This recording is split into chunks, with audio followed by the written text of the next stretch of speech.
रामराम मंडळी. आजची सकाळची सुरुवात थोडीशी उशिरा झाली, कारण आज मिष्टीला शाळेला सुट्टी होती, त्यामुळे निवांत चाललं होतं. मग असं छान समोर व्ह्यू बघत चहा आणि पेपर वाचन झालं थोडा वेळ. त्यानंतर मग माझं बाळ उठलं. बाळ उठल्यावर आम्ही जाणार होतो खाली मंदिरात. तेवढ्यात मिष्टी पण उठली. मग म्हणाली मी पण येणार आहे सोबत. मग तिला फ्रेश करून मग मी, बाळ आणि मिष्टी असं आम्ही तिघं मिळून खाली चक्कर मारायला गेलो. असं सहसा फारसा वेळ मिळत नाही, कारण रोज तिची शाळा, मग तिचं उठून आवरून निघेपर्यंतच तिला वेळ होतो. त्यामुळं सकाळचा मॉर्निंग वॉक किंवा मॉर्निंग एक राईड असं काही होत नाही. त्यामुळं मग असं छान एन्जॉय करण्यासाठी आम्ही गेलो. निवांत होतं आज थोडं. आणि हे बघा, हा मोठा आवार आहे इथे, छान खेळायला आहे. सकाळी कोणी नव्हतं आणि इथं थोडीशी अशी फुलं वगैरे आहेत. ते तिला आता सदाफुलीची फुलं तोडून मला आणून देत होती सगळी.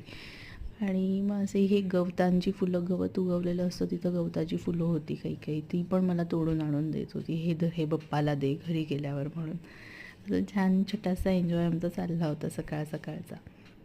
आणि तिला इथून यायचंच नव्हतं घरी. कसं घरी आणलं आहे बापरे. हे घरी आल्यावर हे बघा, हे बाळ पण काहीतरी तोंडात हे चावण्यासाठी टॉईज असतात तसं घेतलं होतं, तर पिष्टीने पण घेतलं होतं. नंतर मग नागबप्पाची पूजा केली.